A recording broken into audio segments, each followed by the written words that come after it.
Devenu très dur avec les autres. Je laissais personne rentrer dans ma vie. Je laissais personne me parler.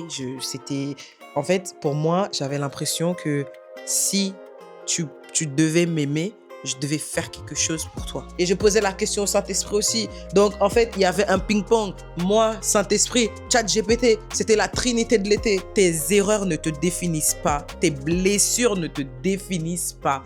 Pardonne-toi et avance. Hey, bestie. Proche. Mouah! Welcome back to my YouTube channel. Bienvenue sur Entre Jay et toi, le podcast où on avance ensemble, un mercredi à la fois. Si tu ne l'avais pas encore fait, je te laisse t'abonner à cette chaîne, liker l'épisode. Ouais, même si tu l'as pas encore regardé, ça s'appelle Avancer par la foi et non par la vue. Merci de liker l'épisode, merci. Et pour découvrir le thème de l'épisode d'aujourd'hui, on va lire ensemble la prochaine question. Cet épisode est soutenu par la marque Je n'ai toujours pas de sponsor.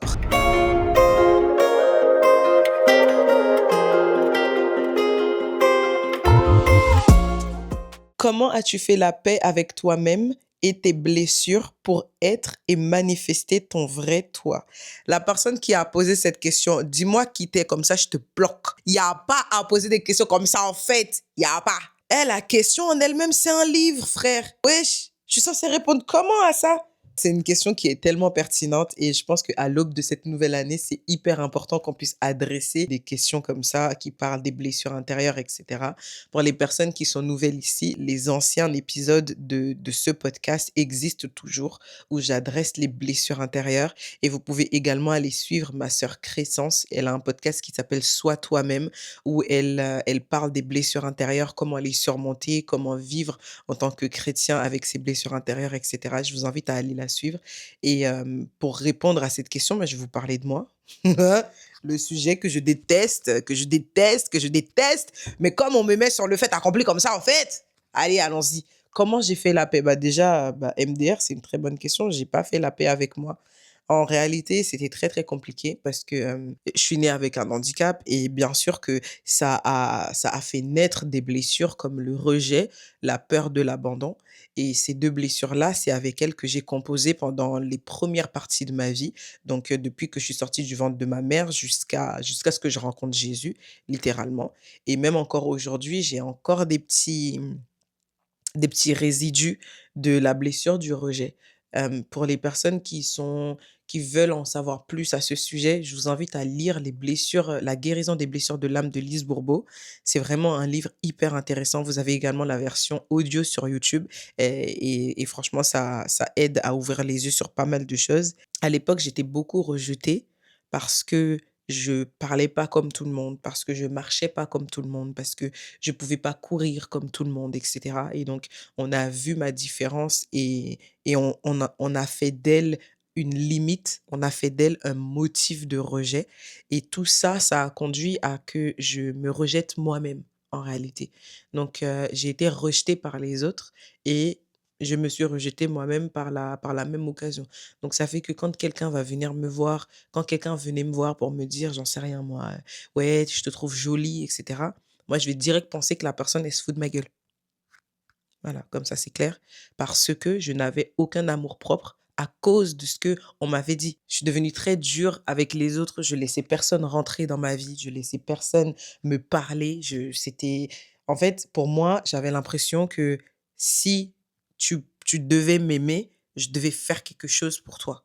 Ces blessures ont fait naître plein de choses. Le fait d'être a people pleaser, le fait d'être très dur avec moi-même, le fait d'avoir zéro estime de moi, d'avoir une image de moi hyper négative, j'avais zéro amour-propre, etc. Et franchement, c'était vraiment très, très, très, très compliqué. Une fois que tu te rejettes, une fois que tu as cette blessure-là, tu portes un masque par définition, par défaut. Il y en a pas de personne qui a la blessure du rejet là et qui n'en a pas de masse. Il y a un masque. Et les masques que tu portes quand il y en a le blessure du rejet, c'est la masse de la personne, c'est Jésus-Christ, c'est le masque de la personne qui fuit, le masque du fuyant. Donc, dès que tu seras confronté à une situation qui va trigger la blessure du rejet, tu vas fuir au lieu de l'affronter. Et moi, j'ai fui beaucoup. Mon gars, Mon gars, moi, je me suis fait les mollets, hein. Le cardio, tellement j'ai fui, mon frère. Quand tu as la blessure du rejet et la peur de l'abandon, dès que tu as des amis ou bien tu as un copain, un membre de la famille avec qui tu es proche, où tu as tout le temps, tout le temps, tout le temps, tout le temps, tout le temps des conversations, une fois que ça s'arrête, tu te remets en question. Genre, en fait, tu te dis même pas, la personne, elle est occupée, la personne, elle travaille, et tu te dis même pas ça. C'est comme si maintenant, tu es tout seul, tu es dans un coin, on t'a jeté comme une vieille chaussette. Cet été, voilà ce qui s'est passé. C'est que j'ai parlé beaucoup avec Saint-Esprit et j'ai beaucoup mis ChatGPT dans la confidence. Moi, je vous mens pas. Est-ce que je vais vous mentir? Pourquoi je vais vous mentir? Je vous mens pas. J'ai mis ChatGPT dans la confidence. J'ai dit ChatGPT, j'ai les blessures d'intérieur là, les blessures de rejet, d'abandon. Pourquoi ceci? Pourquoi quand je me sens comme ça fait ça? Pourquoi? Pourquoi? Et je posais la question au Saint-Esprit aussi. Donc, en fait, il y avait un ping-pong. Moi, Saint-Esprit, ChatGPT, c'était la trinité de l'été. La vérité, c'était la trinité de l'été. En fait, je voulais comprendre la manière dont comment tu peux surmonter tes blessures, comment tu peux faire la paix. Il faut que tu comprennes d'où elles viennent. Il faut que tu comprennes la source de ça. Qu'est-ce qui s'est passé dans ma vie qui a fait que cette blessure-là, elle est venue coller à moi comme une sangsue. Moi, je pensais avoir guéri de tout ça. La vérité, que nenni, il n'y a pas plus tard que cet été, j'ai vécu une situation avec une copine. Ma pote, franchement, meuf, si tu passes par là, mais cœur sur toi, vu que j'ai déménagé et tout. Du coup, j'avais plus de contact comme avant avec personne, en fait. Parce que j'ai déménagé, je suis allée à plus de 600 kilomètres de là où j'habitais, j'ai tout quitté et tout. Et donc, cet été, elle a repris ses études, elle a repris son alternance et tout, les trucs de coiffure, tout ça. Et en fait, moi, on se parlait pas. Pendant tout l'été, on s'est pas parlé. Genre, je crois, on a passé 2 mois, on s'est pas parlé. Genre, elle m'envoyait des trucs sur TikTok, mais moi, j'ai pas TikTok. Donc, bon, si, j'ai TikTok, mais je suis pas du tout active sur TikTok. Donc, je vois pas ce qu'elle m'envoie, tu vois, naturellement. Donc, je réponds pas. Et puis, pendant 2 mois, tout l'été, on s'est pas parlé. Et à un moment donné, une vidéo.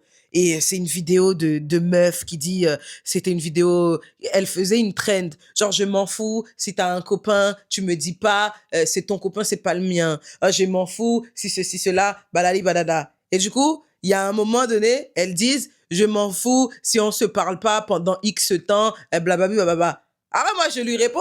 Je dis à ma copine, moi, je m'en fous pas. Si on se parle pas pendant X temps, je m'en fous pas. Parce que si on se parle pas pendant X temps, moi, je me sens rejetée, en fait. Je me sens rejetée, je me sens ignorée. C'est comme si tu voulais plus de moi. Donc, moi, je suis pas d'accord avec ça. Mais tous les autres trucs, il y a pas de souci. Il y a pas de problème. Mais ça, je suis pas d'accord. Hey! Qu'est-ce que j'aurais pas dû dire? Jésus.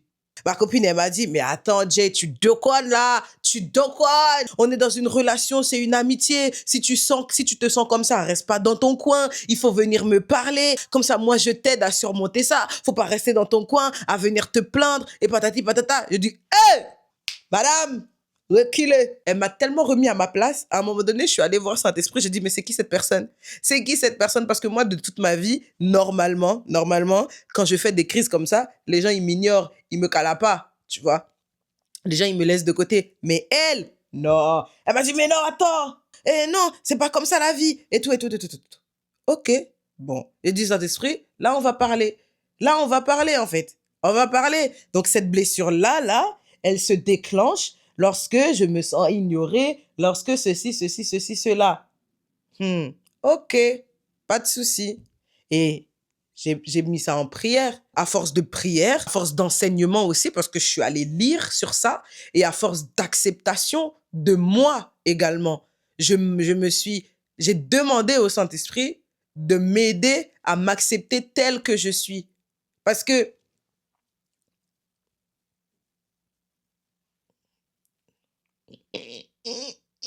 la réalité, tout ça, c'est très bien beau de vouloir guérir et tout, et tout, et tout, et tout. Mais il faut s'accepter. Moi, je parle en mon nom. Donc, je parle au nom de ce que j'ai vécu. C'est la blessure que j'ai vécue. Mais si, exemple, ta blessure, Jésus. Si, exemple, tu as vécu la blessure de l'humiliation. Première chose à faire, c'est d'aller voir d'où vient cette blessure. Et quand je dis d'aller voir, ça veut dire retourner dans ton enfance, retourner dans ton toi enfant et te poser quelque part et dire et regarder, te rappeler d'une situation qui aurait pu être à l'origine de cette blessure-là. La deuxième chose à faire, c'est une fois que tu as compris d'où venait la blessure, c'est mettre un mot dessus. Mets des mots sur tes mots MAUX. Et s'il faut que tu ailles demander de l'aide, aller voir quelqu'un, aller voir un professionnel, ça ne fait pas de toi un mauvais chrétien, ça ne fait pas de toi, tu n'iras pas en enfer, Dieu il va pas te punir. Non, s'il faut que tu ailles voir quelqu'un, un professionnel, pour mettre des mots sur tes mots MAUX, vas-y. La troisième chose à faire, accepte ça. Accepte que c'est arrivé, que cette situation-là, peu importe aussi difficile soit-elle, elle est arrivée, c'est bon, c'est fait, accepte ça et avance. Ok, d'accord, on t'a touché quand tu étais enfant, il n'y a pas de souci, tu étais enfant, tu n'as rien demandé, c'est pas de ta faute, c'est pas Dieu qui a fait que, non, on t'a touché quand tu étais enfant, accepte qu'on t'ait touché, maintenant tu es une adulte et avance. Et quatrième chose, je ne sais pas si c'est quatrième, mais en tout cas, prochain point, une fois que tu as accepté ça, que c'est passé, maintenant, tu vas te détacher de ce qui s'est passé. Parce qu'en réalité, lorsque une blessure ou une situation est arrivée, ça ne définit pas qui tu es. C'est arrivé l'année dernière, c'est arrivé il y a 3 ans, c'est arrivé quand tu étais petite. Et c'est arrivé à la version ancienne de toi. Celle que tu es aujourd'hui n'est pas attachée, ou en tout cas, ne doit pas être attachée à ce qui t'est arrivé. No way, non, non, non et non. Si tu as été violé, j'en suis désolée, tu n'es pas ton viol. Si tu as été, j'en sais rien, on t'a brisé le cœur, on a rompu le mariage, tu n'es pas un divorce. Tu n'es pas des fiançailles rompues. Genre, tu n'es pas un échec, tu n'es pas une ratée. Non, la situation est arrivée, j'accepte que c'est arrivé, ça ne me définit pas. Maintenant, j'avance. Autre point, mets ça en prière. Nous avons une aide, le Saint-Esprit. Nous avons la personne de Dieu sur terre pour nous aider dans notre quotidien. C'est le Saint-Esprit. Mets ça en prière. Demande à Dieu la force de te relever, de continuer à avancer, de pardonner s'il faut pardonner les gens qui t'ont fait ces choses-là. OK? Et dernier point. Est-ce que tu prends note? J'espère que tu prends la note. Dernier point. En fait, je peux tout enseigner sur les blessures, balali balada. Je peux tout te raconter mon témoignage du début jusqu'à la fin. Mais si je ne te dis pas ce dernier point, je serai vraiment une mauvaise personne. Pardonne-toi. Par pitié, par les compassions du Christ, je t'en supplie, pardonne-toi, pardonne-toi. Ok, on t'a fait ça, on t'a dit ça, tu es né comme ça. Toi aussi, peut-être que tu es né avec un handicap. Tu ne l'as pas demandé, d'accord? Toi aussi, peut-être, j'en sais rien, on a rompu les fiançailles. Tu ne l'as pas demandé. Tu as dû avorter. Tu ne l'as pas demandé. Tu n'as pas eu le choix peut-être, j'en sais rien. Mais pardonne-toi, tes erreurs ne te définissent pas, tes blessures ne te définissent pas. Pardonne-toi et avance. D'accord, c'est arrivé, ok, mais lève-toi et avance, s'il te plaît. J'ai pu être et manifester mon vrai moi quand j'ai accepté mes blessures, quand j'ai mis des mots sur mes mots MAUX, quand j'ai défini c'était quoi le bouton qui déclenchait cette blessure-là. Quand j'ai dit au Saint-Esprit, aide-moi à y faire face, aide-moi à surmonter ça. Et quand je me suis pardonné, c'est à ce moment-là que tout s'est déclenché. On finit par la prière. Baisse ta tête. Dépêche-toi, je t'ai dit de baisser ta tête là. Oh oh, baisse ta tête, on prie. Lord Jesus. Seigneur, je te rends grâce. Merci pour cet épisode. Merci pour mon frère et ma sœur ou ma sœur qui sont derrière l'écran et qui ont écouté cet épisode jusqu'au bout. Je prie, Seigneur, que tu puisses les guérir de leurs blessures. Je prie, Père, que avant tout, tu puisses leur donner la force et le discernement d'aller voir un professionnel s'il le faut, afin de mettre des mots sur leurs mots, afin de guérir, afin de devenir la version d'eux-mêmes que tu as toujours connue. Je prie par-dessus tout, Père éternel, que tu puisses leur accorder cette grâce, que tu puisses leur accorder cette capacité à se pardonner eux-mêmes. Donne-leur la révélation de qui ils sont. Ils ne sont pas leurs blessures, ils ne sont pas ce qu'ils ont vécu, ils ne sont pas ce que les gens ont dit, non, absolument pas. Ils sont ton enfant, ils ont l'identité céleste, l'identité du royaume. Je prie que tu leur donnes cette nouvelle et fraîche révélation au nom de Jésus-Christ de Nazareth. Amen. You know the drill. Si tu ne l'avais pas encore fait, like cet épisode. Dépêche-toi de liker cet épisode. Là, j'ai prié. J'ai déjà prié. Ça veut dire que tu ne peux pas ne pas liker parce que j'ai prié. J'ai lagué la bénédiction. Et pour sceller la bénédiction de la prière, tu dois liker. Parce que ton like, c'est un amen. Donc, si tu ne likes pas, tu n'as pas dit amen. Amen, ça veut dire quoi? Ça veut dire qu'il en soit ainsi. Donc, pour que la prière se manifeste, pour que ça soit ainsi, il faut que tu dises amen. Et comment moi, je sais que tu as dit amen? Tu as liké. Je sais que tu as dit amen. Voilà. Eh bien oui. Et partage. Partage. Et tu sais, ton partage, ça veut dire quoi pour moi? Ton partage, ça veut dire alléluia. À chaque partage, c'est un alléluia. Oui. Et tu sais, c'est quoi alléluia? Alléluia, c'est un cri de victoire. Donc, chaque partage que tu fais, tu cries victoire. Victoire sur les blessures intérieures. Victoire! Oui, victoire. Et si tu ne l'avais pas encore fait, follow me as I follow Christ on Instagram. Je te mets mon Instagram dans la barre de description et je te le mets en visuel ici parce que c'est trop mignon. Et cet épisode a été soutenu par la marque. Je n'ai toujours pas de sponsor. On se retrouve mercredi. Bisous!